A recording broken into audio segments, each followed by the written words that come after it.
मी चिंचवडच्या मोतीलालजी सेठी यांची मी सून आहे आणि मनोज सेठी यांची मी पत्नी आहे। माझे मिस्टर आणि माझं घर हे मी एक श्रीमंत घरातली सून म्हटली तर त्याला काही हरकत नाही। म्हणजे तुम्हाला खरं म्हणजे नोकरी किंवा व्यवसाय किंवा धंदा करायची गरज नव्हती? नाही, पण तुम्हाला राहवलं नाही म्हणून तुम्ही या क्षेत्रात आला? हो सर, कारण की कसं आहे ना की मी काहीतरी करू शकते। लहानपणापासून मी माझ्या वडिलांना काम करताना बघितलेलं आहे। त्यांनी जिद्दीने कसा आपला संसार केला, कसं आम्हाला वाढवलं। काही नसताना आज त्यांनी आपली एक नावलौकिकता मिळवली आणि मी हे लहानपणापासून बघते।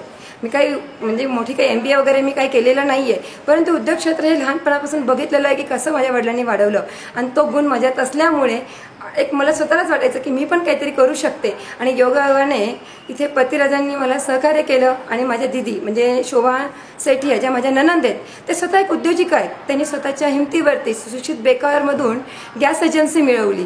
त्यांची ती प्रेरणा माझ्यासोबत होती आणि घरात असे व्यक्ती असल्यामुळे की ऑटोमॅटिकली त्यांचाही सपोर्ट मला मिळाला की फक्त माझ्या मित्रांचं एकच म्हणणं होतं, मी तुला मदत करू शकत नाही, पण तुला काय करायचं असेल तू तुझ्या हिमतीवर करू शकते। आणि हाच मोलाचा सहभाग मला मिळाला। आणि पहिले माझे गुरु भेटले म्हणजे राका ज्वेलर्सचे ओम प्रकाशजी राका यांनी जेव्हा मला पहिल्यांदा प्रोत्साहन दिलं कामाकरता, पहिली ऑर्डर त्यांच्या हाताची माझी आहे आणि ती ऑर्डर आज मला 14 वर्ष झाले मी आज त्यांची कामं करते आणि त्याच्यामुळे मला कधीच मागे बघावं लागलं नाही आणि एक एक पावलं मी पुढे पुढे जात आज मी यशस्वी उद्योजिका होण्याच्या मार्गावर आहे।